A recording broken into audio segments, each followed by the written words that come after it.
एक ना एक दिन करे पड़तो सरेंडर।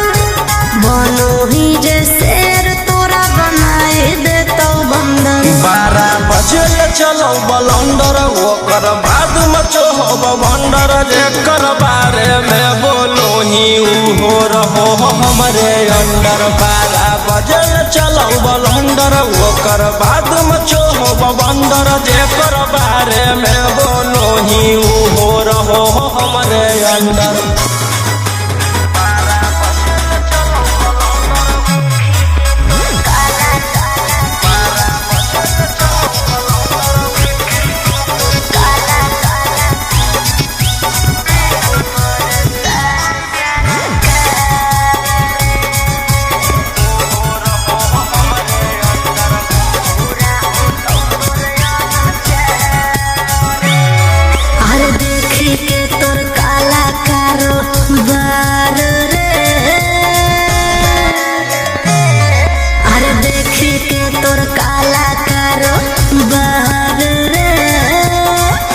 परेशान सरकार रे।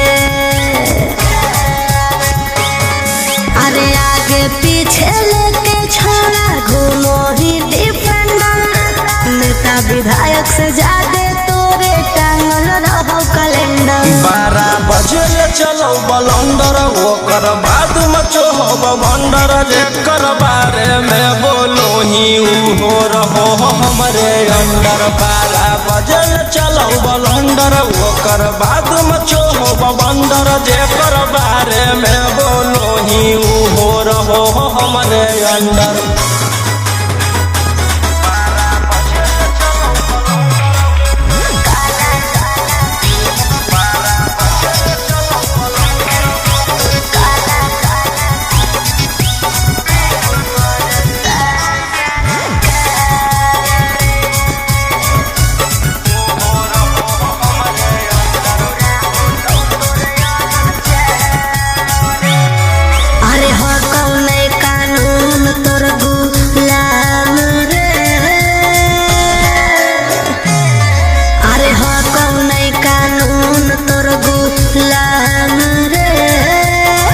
बुरा हो तो तोरे